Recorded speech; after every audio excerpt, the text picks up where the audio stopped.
प्रणाम, नमस्कार, आपका हार्दिक स्वागत, आपको हार्दिक अभिवादन।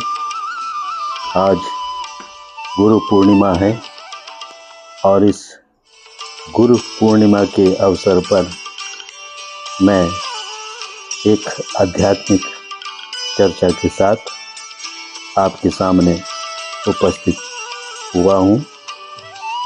आज मैं गुरु की बातें आपके सामने अपने मुखारविंद से बोल रहा हूँ।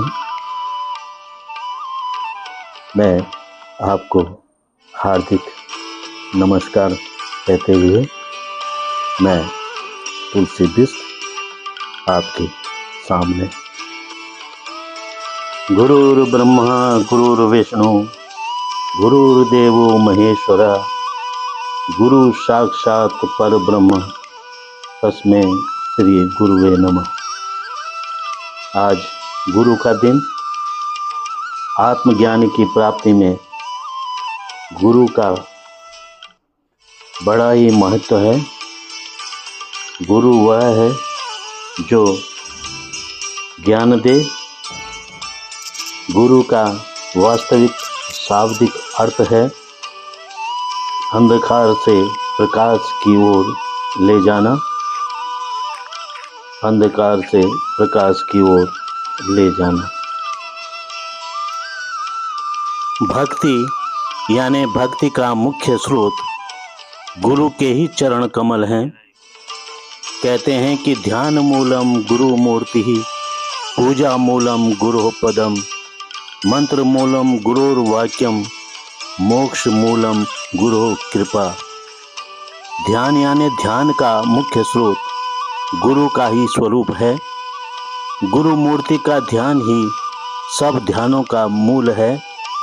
पूजा यानी पूजा का मुख्य स्रोत गुरु के चरणों की पूजा ही सब पूजाओं का फल है। मंत्र यानी मंत्र का मुख्य स्रोत गुरु का वचन है।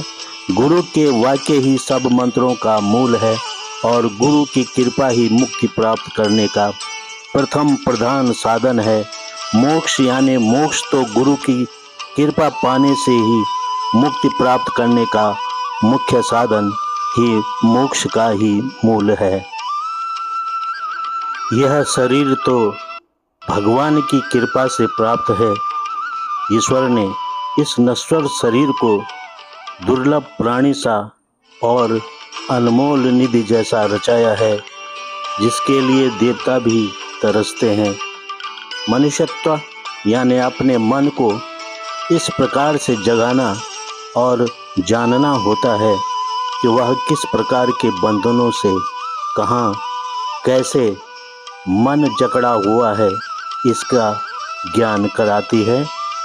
मन के बंधनों से पीड़ित भौतिक सुख से छूट जाना और मुक्ति की इच्छा या धारणा अपने मन में रमता देखना चाहिए। हमारी बंद आँखों के पीछे हमें अंधकार ही तो नजर आता है। माँ के सिवा कोई अपना नहीं होता है। उदाहरण के तौर पर माँ का सार है, जैसे प्रेम और क्षमा, जिसमें माँ का अपने बच्चों से जो संबंध ईश्वरीय शक्ति द्वारा दी गई है, वही भक्त और भगवान की कहानी का सत्यम शिवम सुंदरम वाला सुंदरतम रूप है। मनुष्य शरीर की सबसे बड़ी शक्ति उसका मन है। वाणी अगर मौन होती है तो मन बोलता है। मन अगर मौन होता है तो बुद्धि बोलती है।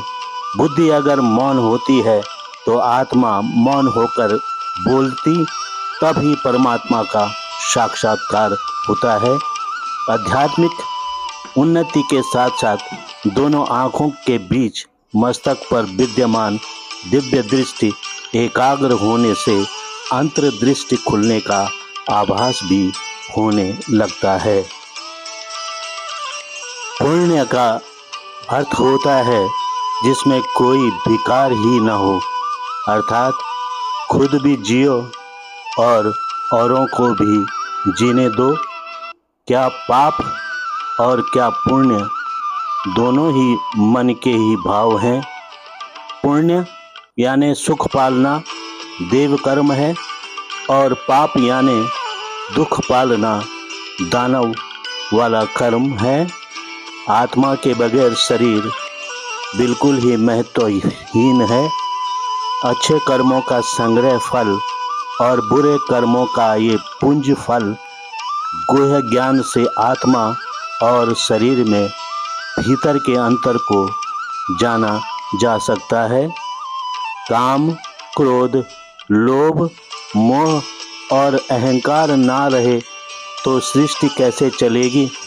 अच्छे से समझ लो, सत्य का ही बीज है, सत्य का ही आधार है, सत्य का ही स्वरूप है और सत्य की ही पहचान है।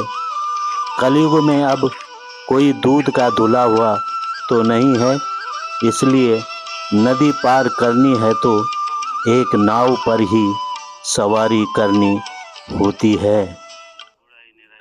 भारतीय दर्शन में गुरु के सानिध्य में रहकर परमात्मा के साथ साथ पुण्य कर्मों की शिक्षा लेना होता था। सत्य बात तो आत्मसात किया जाता है, यानी सत्संग भगवान और संतों का भाव दर्शाता है।